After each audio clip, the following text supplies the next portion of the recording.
मैं बिट्टू कुमार स्वागत करता हूं आपके इस वीडियो में। हम लोगों ने काव्यखंड पूरा पढ़ लिया है। आज हम लोग पढ़ेंगे गद्यखंड। ठीक, तो हम लोगों ने अच्छे तरह से, आई होप कि आप लोग को काव्यखंड अच्छे तरह से समझ में आया होगा। चलिए हम लोग पढ़ते हैं गद्यखंड। गद्यखंड में थोड़ा टाइम लगेगा लेकिन अच्छे से समझ में आ जाएगा। ठीक, तो हाँ, अभी एग्ज़ाम नज़दीक आ गया है तो आप लोग पढ़िए, न कि इधर उधर के चक्कर में मत रहिए। इधर उधर के चक्कर में रहिएगा तो सिर्फ टाइम बर्बाद होगा और कुछ नहीं। एग्ज़ाम में नंबर नहीं आएगा तो वो भी कोई भी पूछेगा कितना आया, कितना आलो, ये नहीं पूछेगा कि क्या किए पूरा दिन। ठीक है, तो अभी पढ़िए, हम ज़्यादा टाइम नहीं लेंगे। हम चैप्टर को स्टार्ट करते हैं। चैप्टर को स्टार्ट करने से पहले हम थोड़ा कवि लेखक के बारे में जानेंगे कि लेखक का नाम और उनके जीवन परिचय में थोड़ा चलिए देखते हैं क्या है। कहानी का नाम है नेताजी का चश्मा। ठीक, लेखक का नाम स्वयं प्रकाश जी है। इनका जन्म 20 जनवरी 1947 को इंदौर मध्य प्रदेश में हुआ था। ठीक, मृत्यु इनका 7 दिसंबर 2019 को हुआ था। इनके 13 कहानी प्रकाशित हुए। ठीक, जिनमें से सूरज कब निकलेगा, आएंगे अच्छे दिन भी, आदमी जात का आदमी और संधान, ये इनके तो कहानी है।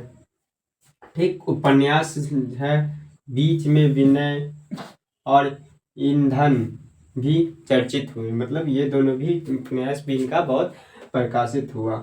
चलिए, इनको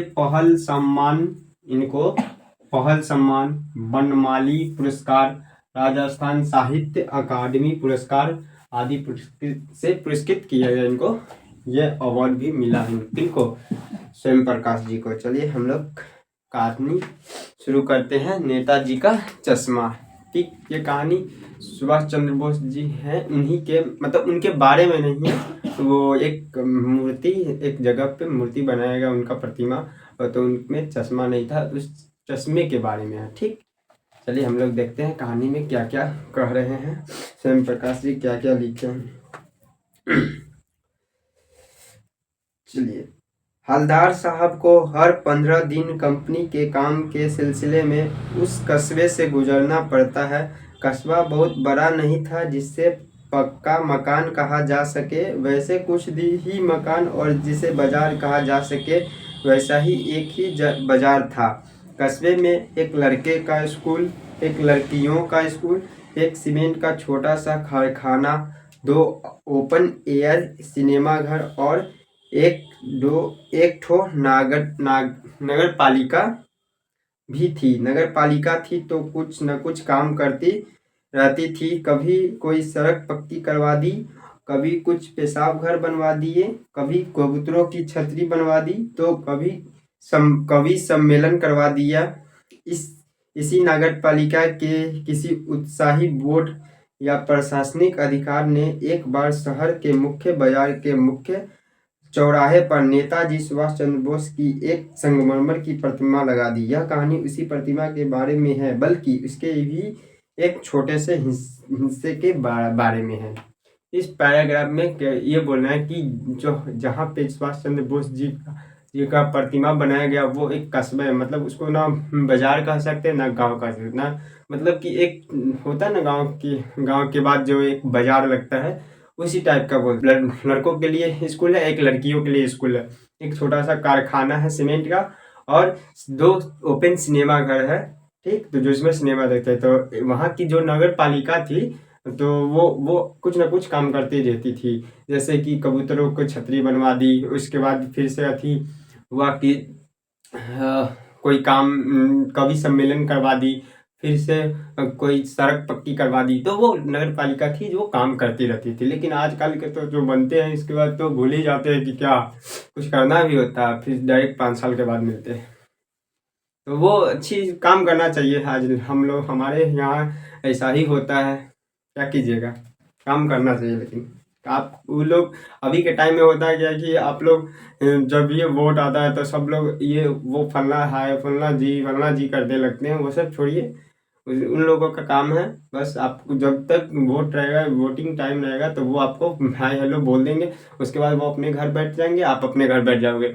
इसलिए हम कहते हैं कि आप अपना पढ़ाई करो, वो लोग का काम वो कर रहे हैं, आप आपका काम है वो आप कीजिए। ठीक, चलिए हम लोग पढ़ते हैं, लाइन पे आ जाते हैं।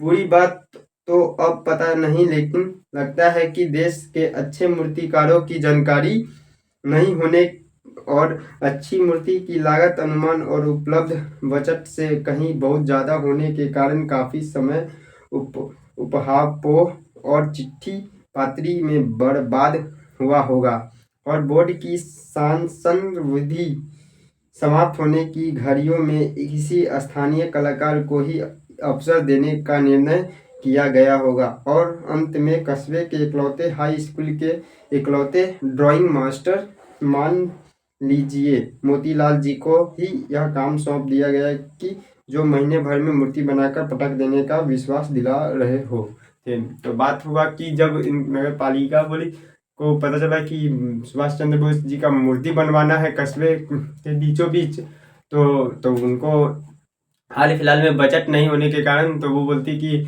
किसी कारणवश बस बजट कम कम हो गया होगा, तो पैसा उतना नहीं पड़ा जो मूर्तिकार को बुलवाया जाए। तो वो इकलौते स्कूल में, मतलब एक ही स्कूल में जो ड्राइंग मास्टर है मोतीलाल जी, उन्हीं को सौंप दिया गया कि आप ये मूर्ति बना दीजिए। ठीक, तो उन ड्राइंग मास्टर का नाम क्या है? मोतीलाल जी। ठीक, चलिए आगे पढ़ते हैं क्या बोल रहे हैं। जैसे कि कहा जा चुका है कि मूर्ति संगमरमर की थी, टोपी की नोक से कोट के दूसरे बटन तक कोई 2 फुट ऊंची, जिसे कहते हैं बस्ट, ठीक, और सुंदर थी। नेताजी सुंदर लग रहे थे, कुछ कुछ मासूम और कमसीन फौजी वर्दी में। मूर्ति को देखते ही दिल्ली चलो और तुम खून मुझे खून दो वगैरह याद आने लगते थे। इस दृष्टि से यह सफल और सराहनीय प्रयास था। केवल एक चीज की कसर थी जो देखते ही खटकती थी, नेताजी की आंखें पर चश्मा नहीं था। यानी चश्मा तो था लेकिन संगमरमर का नहीं था, एक सामान्य और सचमुच के चश्मे का चौड़ा काला फ्रेम मूर्ति को पहनाया दिया गया था। हवलदार साहब जब पहली बार कस्बे से गुजरे और चौराहे पर पान खाने रुके, तभी उन्होंने इसे लक्षित किया और उसके चेहरे पर एक कौतूक भरी मुस्कान फैल गई। वह भाई, यह आइडिया भी ठीक है, कुछ मूर्ति पत्थर की लेकिन चश्मा रियल। कहने का मतलब इस पैराग्राफ में ये बोल रहे हैं कि जो मूर्ति बनाया वो अच्छा था, मतलब कि सारे चीज पूरा शरीर, मतलब कोट से लेके टोपी तक का संगमरमर का बना, लेकिन जो चश्मा था नेताजी का वो रियल का था, सचमुच का रखवा दिया। और जब ये कस्बे से गुजरते थे हलदार साहब, तो गुजरे तो पहली बार गुजरे तो देखे कि अरे क्या भाई क्या बात है, आश्चर्य हो गया कि भाई क्या सारा चीज, मतलब पूरा मूर्ति का कोट से लेके टोपी तक संगमरमर का और चश्मा रियल, ये भी क्या अच्छा आइडिया है। तो आश्चर्य हो गए। ठीक, चलिए आगे देखते हैं क्या बोल रहे हैं। जीप कस्बा छोड़कर आगे बढ़ गई, तब भी हवलदार साहब इस मूर्ति के बारे में ही सोचते रहे और अंत में इस निष्कर्ष पर पहुंचे कि कुल मिलाकर कस्बे के नागरिकों का यह प्रयास सराहनीय ही कहा जा चाहिए। महत्व मूर्ति के रंग रूप या कद का नहीं, उस भावना का है, वरना तो देशभक्ति भी आजकल मजाक की चीज होती जा रही है। इस कारागार में क्या बोले, जब जब वो देख लिए हवलदार साहब जीप में बैठ गए, तो जीप के अंदर भी यही सोच रहे थे भाई अभी भी देश के भाव, जो ये कस्बे के लोग हैं उनमें देशभक्ति है, जो जो वो चश्मा लगा दिए। ठीक, तो वो कह रहे हैं कि अब नहीं तो अभी तो कहाँ वो लोग जो देशभक्ति है उसको भी तो मजाक बनाया जा रहा है, वो अब के टाइम में देशभक्ति नहीं रहा। लेकिन हम लोग को नहीं भूलना चाहिए कि हम लोग अगर सेफली घर में रह रहे हैं, इसका एक ही कारण है, जो कोई हमारे रक्षा करने के लिए, कोई ठंड हो, कितना -0 डिग्री पे खड़ा रहते हमारे जवान, तो उन लोगों के बारे में कुछ गलत इस अभी देशभक्ति इतना नहीं गिरना चाहिए। ठीक, उन लोगों के योगदान का नाज रखना चाहिए भाई कि हाँ कोई है जो अभी खुले हवा में हम लोग सांस ले रहे हैं। ठीक, ऐसा नहीं होना चाहिए, लेकिन अभी के टाइम में ऐसा ही हो रहा है कि लोग देशभक्ति को भी मजाक उड़ाए जा रहे हैं। कुछ इसी प्रकार का है। आगे क्या है? दूसरी बार जब हवलदार साहब उधर से गुजरे तो उन्हें मूर्ति में कुछ अंतर दिखाई दिया। ध्यान से देखा तो पाया कि चश्मा दूसरा है। पहले मोटे फ्रेम वाला चौकार चश्मा था, अब तार के फ्रेम वाले गोल चश्मा है। हवलदार साहब का कौतुक कौतुक और बढ़ा। वाह भाई, यह क्या आइडिया है! मूर्ति कपड़े नहीं बदल सकती, लेकिन चश्मा तो बदल सकती है। तीसरी बार फिर आया तो चश्मा था। अब क्या हुआ, जब हवलदार साहब आए दूसरा बार तो देखें कि मूर्ति का सब कुछ सेम है कप, लेकिन चश्मा ही बदला हुआ था। पहले था काले फ्रेम वाला चौकार चश्मा, अब गोल है पतली तार वाला चश्मा लगाया। तो वो सोचते हैं कि मूर्ति के तो कपड़ा चेंज नहीं किया जाता, क्या कि वो संगमरमर का है, लेकिन चश्मा तो चेंज किया जा सकता है। वो भी आश्चर्यचकित फिर से हो गया कि भाई क्या बात है। ठीक, चलिए देखते हैं आगे क्या लिखे हैं। हवलदार साहब की आदत पड़ गई हर बार कस्बे से गुजरते समय चौराहे पर रुकना, पान खाना और मूर्ति को ध्यान से देखना। एक बार जब कौतूहल दूरदर्शनीय हो उठा तो पान वाले से ही पूछ लिया, क्यों भाई, क्या बात है? यह तुम्हारे नेताजी का चश्मा हर बार बदल कैसे जाता है? अब हुआ क्या, जब वो हवलदार साहब का आदत हो गया था कि वो जब भी 15 दिन के बाद वो कस्बे से गुजरते तो वो वहाँ पे एक पान का दुकान था, तो पान के दुकान पे पान खाते थे और उसके बाद वो मूर्ति को निहारने लगते थे कि भाई देखते थे कि क्या इस बार क्या नया है। तो वही तो इनको अथी हुआ कि भाई होता है ना कि अथी हुआ कि जुनून हुआ कि पूछते हैं क्या बात है कि इस बार बार चश्मा क्यों चेंज हुआ। तो वो पान वाला से ही पूछने लगे कि क्या भाई ये क्या हो रहा है, चश्मा बार बार नेताजी का चश्मा कैसे चेंज हो जाए छै। तो वो आप क्या बोल रहे हैं देखिए। पान वाले के खुद के मुंह में पान ठुसा हुआ था। वह एक काला, मोटा और खुशमिजाज आदमी था। हवलदार साहब का प्रश्न सुनकर वह आंखों ही आंखों में हंसा। उसकी तोंद थिरकी, पीछे घूमकर उसने दुकान के नीचे पान थूका और अपनी लाल काली बत्तीसी दिखाकर बोला, कैप्टन चश्मा वाला करता है। अब क्या हुआ, जब पूछे हवलदार साहब पान वाले से तो वो पान वाला थोड़ा हट्टा कट्टा था, उसका तोंद निकला हुआ था, मतलब काला पीला हो गया था पान खाते खाते। तो वो पूछे तो वो प्रश्न पूछे तो वो पहले से ही मुंह में ठूसे हुए थे पान। तो वो पान को टिक किए, ठीक उसके बाद बोलते, वो आंखों में देखते हैं, हंसते हुए बोले कि हाँ वो कैप्टन है ना जो चश्मा वाला, वही करता है। अब क्या बोले आगे देखिए क्या बोलते हैं। क्या करता है? हवलदार साहब कुछ समझे नहीं पाए। चश्मा चेंज कर देता है, पान वाले ने समझाया। क्या मतलब, क्यों चेंज कर देता है? हवलदार साहब अभी भी नहीं समझ पाए। कोई ग्राहक आ गया समझो, उसको चौड़े चौखट चाहिए तो कैप्टन किधर से लाएगा? तो उसको मूर्ति वाला दे दिया और दूसरा उससे पर बैठा दिया। क्या बोले कि तो वो जब बोले कि वो कैप्टन करता है तो वो हवलदार साहब को समझ में नहीं आया। वो पीछे कि बोले कि कैसे क्यों चेंज कर देता है। तो वो जो पान वाला है वो समझाते हैं कि देखिए कोई ग्राहक आ गया और उसको चौड़ा फ्रेम वाला चश्मा पसंद, कहाँ से लाएगा कैप्टन? तो वो मूर्ति मतलब सुभाष चंद्र बोस जी का मूर्ति पे से चश्मा उठा निकाल के दे देता था और दूसरा चश्मा लगा देता था को। ठीक, कैप्टन ऐसा ही करता था। तो आगे क्या बोले देखिए। अब हवलदार साहब को बात कुछ कुछ समझ में आई। एक चश्मे वाला है जिसका नाम कैप्टन है, उसे नेताजी की बगैर चश्मे वाली मूर्ति बुरी लगती है, बल्कि आहत करती है, मानो चश्मे के बगैर नेताजी को असुविधा हो रही हो।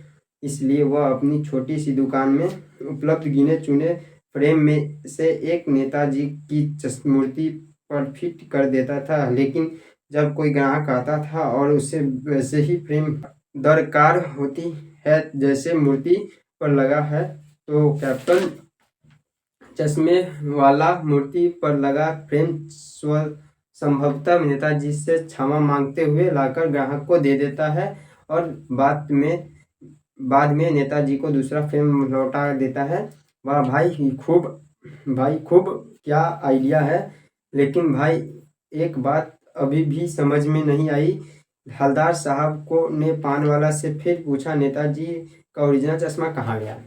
अब क्या ये पैराग्राफ में बोल रहे हैं, जो हलदार साहब है उनको थोड़ा बहुत समझ में आने लगा कि नहीं, वो जो कैप्टन है उसको नेताजी के बगैर चश्मा के अच्छा सुविधा नहीं हो रही है। वो अपने मन में सोच रहे थे हलदार साहब कैप्टन के बारे में कि नहीं होगी, इसलिए तो वो कैप्टन है जो किसी को और ग्राहक को अगर पसंद आ जाता होगा वो चश्मा लगा हुआ नेताजी का, तो वो अपनी छोटी गिना चुना दुकान में से ला कर वो अपने नेताजी को लगा देते थे, तो वो पसंद आ जाता था तो वो दे देते थे और फिर दूसरे वाला चश्मा लाकर अपनी दुकान से नेताजी को पहना देते थे। तो ये बात सोच रहे थे हलदार साहब, तो वो है कि वाह ये भी क्या आइडिया अच्छा है कि ऐसा भी है, करते हैं लोग। लेकिन अभी भी हलदार साहब को समझ में ये नहीं आया कि वो पान वाले से पूछे कि लेकिन ये वो नेताजी का ओरिजिनल चश्मा कहाँ गया। ठीक, तो क्या बोलता है पान वाला, देखिए। पान वाला दूसरा पान मुंह में ठूस चुका था।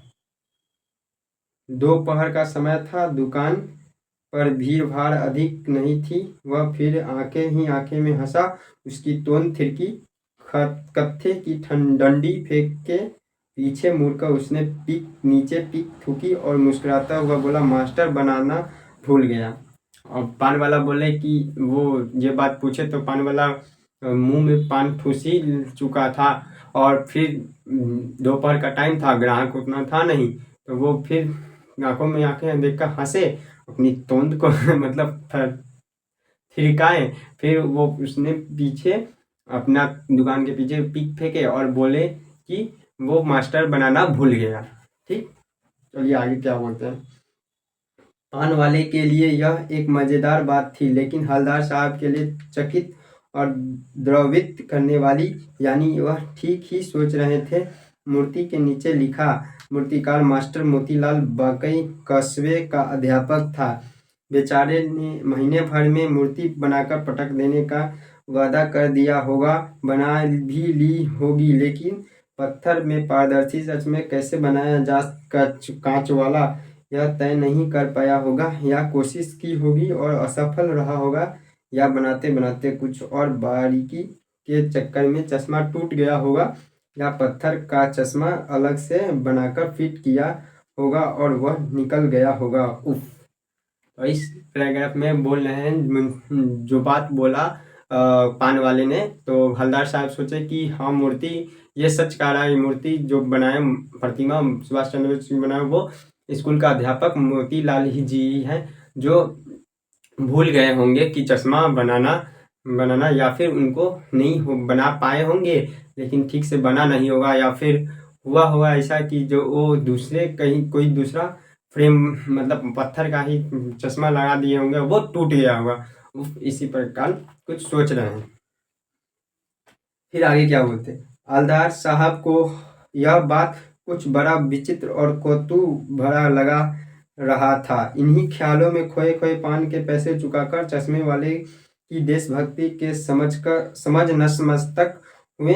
वह जीप की तरफ चले, फिर रुके, फिर मुड़े और पान वाले से पास जाकर पूछा, क्या कैप्टन चश्मे वाला नेताजी का साथी है या आज़ाद हिंद फौज का भूतपूर्व सिपाही है।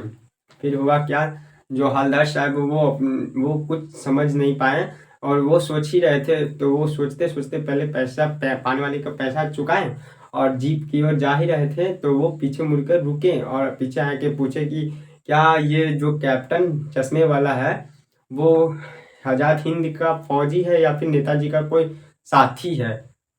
तो वो पूछे तो क्या बोले पान वाला, देखिए। पान वाला नया पान खा रहा था। पान पकड़े हाथ को मुंह से 1.5 इंच दूर रोककर उसने हलदार साहब को ध्यान से देखा, फिर अपनी लाल काली बत्ती सी दिखाई और मुस्कुराते हुए बोला, नहीं साहब, वो लंगड़ा क्या जाएगा फौज में, पागल है पागल, वो देखो वो आ रहा है, आप उसी से बात कर लो, फोटो वोटो छपवा दो उसका कहीं। फिर पान वाला पान खा ही रहा था, लगता है हर समय पाने खाई छे की हो। पान खा रहा था, 1.5 इंच पीछे था, मतलब मुंह में रखने में 1.5 इंच पीछे था पान खाने से, तो फिर वो अपना बत्तीसी लाल पीला दिखाता है और फिर बोलता है कि नहीं नहीं साहब, वो क्या पान कैप्टन लंगड़ा है, वो क्या फौज में बनेगा, देखिए वो पीछे आ रहा है, आप उसका फोटो वोटो लगवा दीजिए। कुछ इसी प्रकार बोलना है।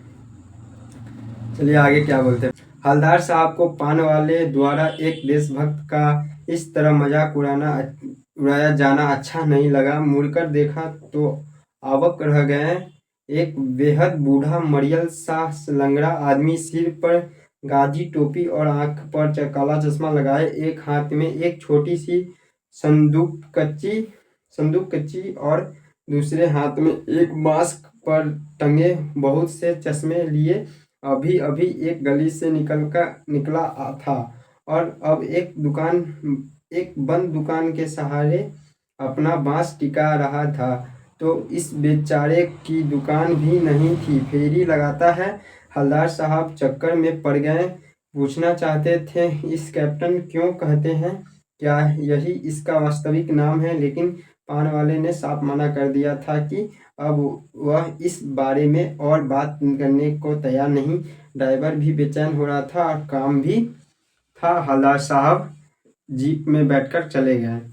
इस पैराग्राफ में क्या बोल रहे हैं, जो कैप्टन आ रहा था तो वो सच में वो हवलदार साहब वो देख के आबुक हो गए। भाई क्या, ये तो लंगड़ा आदमी है, बूढ़ा सरियल सा है, जो जिसके पास अपना दुकान भी नहीं है, फेरी लगाता है। मतलब एक दुकान बंद था, उसके सहारे अपना बांस, एक हाथ में बांस में लगा के चश्मा और संदूक कोची एक हाथ में रखे हुए, एक बंद दुकान को सहारे बांस लगा के खड़ा था। तो वही बोल रहे थे कि भाई क्या है, इसके पास तो अपना खुद का दुकान भी नहीं है, फिर भी ये इतना संघर्ष कर रहा है। तो वो ये बात सोच रहे थे और बोले कि जो पान वाला था उसको मतलब अजीब बोल रहा था। तो वो मन में सोच रहे कि इतना देशभक्ति के बारे में ये पान वाला ऐसे बोलता, तो वो उनको अच्छा नहीं लगा। तो फिर और कुछ पूछना चाह रहे थे पान वाले से, लेकिन पान वाला साफ इनकार कर दिया कि नहीं, अब हम ना बात करबो, एहन बात अब हम ना करबो। तो वो और जीप ड्राइवर भी हड़बड़ा रहा था। तो वो हवलदार साहब जीप में बैठ गए और चले गए। चलिए आगे देखते हैं क्या होगा। 2 साल तक हवलदार साहब अपने काम के सिलसिले में उस कस्बे से गुजरते रहे और नेताजी की मूर्ति में बदलते हुए चश्मे को देखते रहे।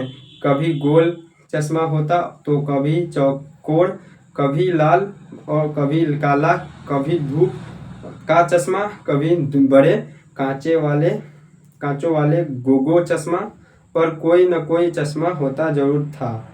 उस धूल भरी यात्रा में हवलदार साहब को कौतुक और प्रफुल्लता के कुछ क्षण देने के लिए फिर एक बार ऐसा हुआ कि मूर्ति के चेहरे पर कोई भी कैसा भी चश्मा नहीं था। उस दिन पान की दुकान भी बंद थी, चौराहे की अधिकांश दुकान बंद थी।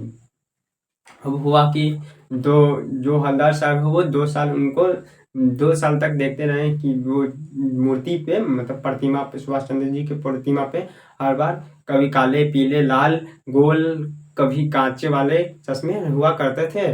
तो उसके बाद वो रोज देखते थे। एक दिन ऐसा हुआ कुछ कि उस मूर्ति पे कोई चश्मा नहीं था। तो और उस दिन दुकान, पान वाला के भी दुकान बंद था और अधिकतर दुकान भी बंद थी। तो वो आश्चर्य हुआ कि ऐसा क्या हो गया जो अभी चश्मा ही नहीं है। तो आगे क्या होता है देखिए कि अगली बार भी मूर्ति की आंखों पर चश्मा नहीं था। हवलदार साहब ने पान खाया और धीरे से पान वाला से पूछा, क्यों भाई, क्या बात है, आज तुम्हारे नेताजी की आंखें पर चश्मा नहीं है? पान वाला उदास हो गया। उसने पीछे मुड़कर मुंह का पान नीचे थूका और सिर झुकाकर अपनी धोती के सिरे से आंखें पोंछता हुआ बोला, साहब कैप्टन मर गया। हुआ क्या कि दूसरे दिन भी आए हवलदार साहब, तो उनको मूर्ति पे कोई चश्मा नहीं मिला। पान वाला दुकान में पान खाए और धीरे से पूछते हैं पान वाले से, क्या भाई, क्या आज तुम्हारे नेताजी के आंखों पे चश्मा नहीं लगा हुआ है? तो वो जो पान वाले थे वो अपना पान को, मतलब हर समय पाने खाते रहे, पान फेंकलाई। तो बोले कि बोला कि साहब वो जो कैप्टन है ना, मतलब वो उदास हो गया। बोला कि उदास होकर आँख से, मतलब सिरा होता है धोती के नोक से, राइफल के नोक से ना, धोती के, मतलब धोती का चौड़ा है, उससे आँख पोंछ के उदास होकर बोलता है कि साहब कैप्टन मर गया। आगे ये बात सुनकर क्या हुआ, चलिए आगे देखते हैं। और कुछ नहीं पूछ पाए हवलदार साहब, कुछ पल चुपचाप खड़े रहे, फिर पान के पैसे चुकाकर जीप में आ बैठे और रवाना हुए। फिर क्या हुआ, यह बात सुनकर अजीब लगेगा, कोई भी उदास हो तो कुछ नहीं कह पाए।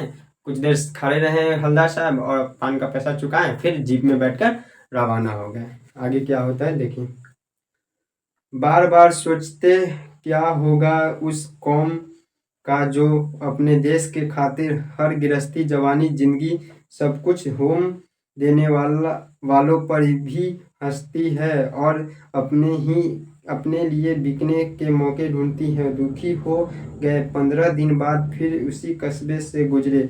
कस्बे में घुस करने से पहले ही ख्याल आया कि कस्बे की हृदय स्थली में सुभाष की प्रतिमा अवश्य ही प्रतिष्ठापित होगी, लेकिन सुभाष की आंखों पर चश्मा नहीं होगा, क्योंकि मास्टर बनाना भूल गया और कैप्टन मर गया। सोचा आज वहां रुकेंगे नहीं, पान भी नहीं खाएंगे, मूर्ति की तरफ देखेंगे भी नहीं, सीधे निकल जाएंगे। ड्राइवर से कह दिया चौराहे पर रुकना नहीं, आज बहुत काम है, आगे ही खा लेंगे।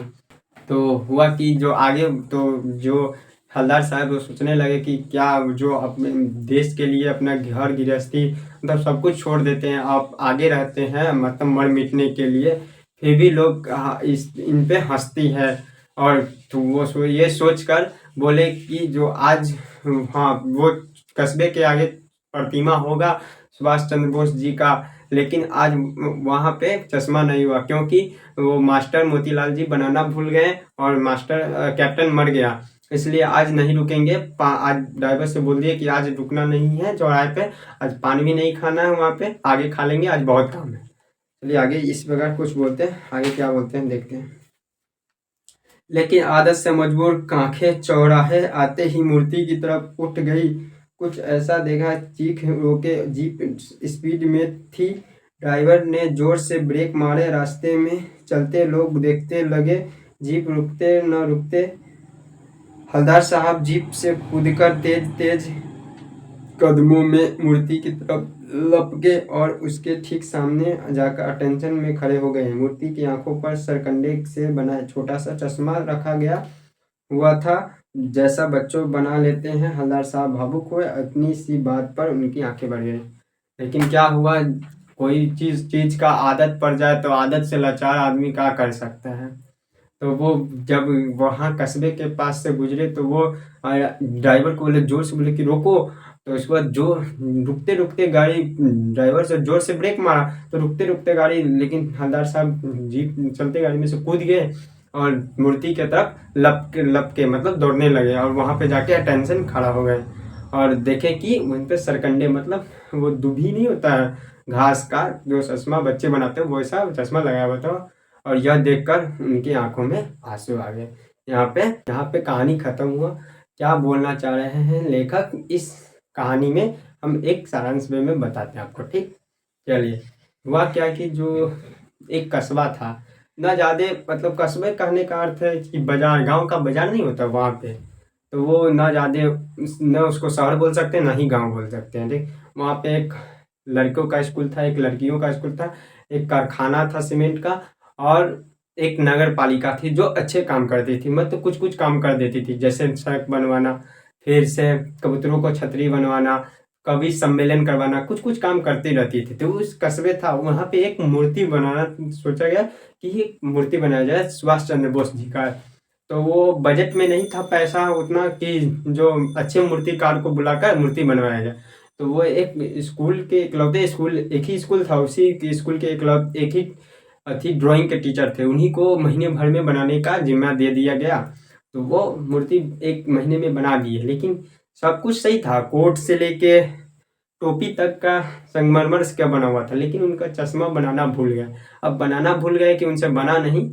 वही हवलदार साहब जो हर 15 दिन पे वो कस्बे से गुजरते थे, तो वो देखते थे कि बार बार चश्मा चेंज हो जाता था। एक बगल में पान वाला था, तो उससे पूछे कि आश्चर्य वाली बात है, इस पे चश्मा चेंज हो गया कि सब कुछ तो संगमरमर का है, टोपी से लेके कोट तक, लेकिन खादी वर्दी के टाइप के वो संगमरमर का बनाया होता, तो वो ये चश्मा रियल क्यों।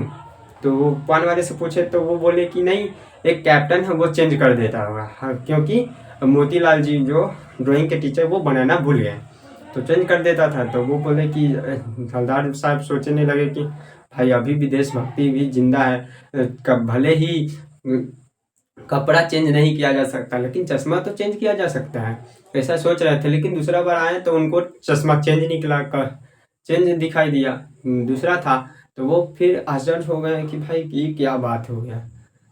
तो वो फिर जाके पान वाले से पूछने लगे कि क्या भाई ये बार बार चेंज क्यों कर देता। तो वो बोले कि वो कैप्टन चेंज कर देता था। तो भाई क्यों चेंज कर देता है। तो वो बोले कि अगर मान लीजिए कोई ग्राहक आया तो उसको जो नेताजी पे चश्मा जो लगा हुआ तो वो पसंद आया, तो वो कैप्टन कहाँ से लाएगा, वो निकाल कर उस ग्राहक को दे देता और दूसरा नेताजी पे पहना देता। इस बार बोला तो आगे बोले कि तो ये थी। अच्छा ये भी बात है, अच्छी बात है कि दूसरा ग्राहक आ गया उसको भी दे दिया और चेंज भी कर दिया। तो आगे बोलते हैं कि फिर तो कुछ साल ऐसे ही बीत गए हैं, उनको 2 साल बीत गए हैं आते जाते कस्बे से। तो बार बार वो आते थे तो देखते थे कि बार बार चेंज था चश्मा, कभी लाल कभी पीला, कभी कांच का, कभी काला चौकार वाला, कभी गोल, कुछ इस टाइप का चश्मा था। लेकिन कुछ दिन बाद देखे कि चश्मा नहीं था। उस दिन चश्मा भी नहीं था, पान का दुकान भी बंद था और जो सारी दुकान भी बंद थी। तो वो चुपचाप निकल गए। फिर दूसरे दिन आए तो देखे कि चश्मा आज भी नहीं है। तो वो यहाँ वो पान वाले से पूछे कि ऐसा क्या हुआ जो आज चश्मा नहीं है तुम्हारे नेताजी पे। तो वो जो मोटे आदमी मतलब थिरकी था, जो पान वाले थे वो बोले कि उदास हो गए और पान फेंके। तो बोले उदास होकर वो अपने धोती से आंखें पोंछ कर बोलते हैं कि आज कैप्टन मर गया। तो वो कुछ नहीं बोल पाए हवलदार साहब और चुपचाप गाड़ी में जीप में बैठे और चले गए। फिर दूसरा दिन फिर आए तो बोलते हैं कि तो वो बोलते हैं फिर दूसरा दिन जा रहे थे जीप में तो सोचे कि अब नहीं रुकेंगे उस चौराहे पे, क्योंकि वो मोतीलाल जी है जो चश्मा बनाना भी भूल गए और जो कैप्टन था वो भी मर गया। तो अब नहीं रुकना, तुम सीधे चलो। ड्राइवर से बोले तुम सीधे चलना, आगे पान खा लेंगे, यहाँ पान नहीं खाएंगे। तो वो लेकिन आदत से मजबूर थे। लेकिन जैसे ही कस्बा आया तो अचानक बोले ड्राइवर को कि रोको। तो वो स्पीड में ब्रेक मारा तो गाड़ी पर चलते गाड़ी पर से कूद गए। जाके वहाँ पे टेंशन होके खड़े हुए तो उनको दिखा एक क्या सरकंडे मतलब वो दुभी घास का चश्मा बनाया जो बच्चे बनाते हैं। वो देखकर उनके ये देखकर आंखों में आंसू आए। कुछ इसी तरह कहानी है। चलिए आप लोग, आई होप कि आप लोगों को अच्छा लगा।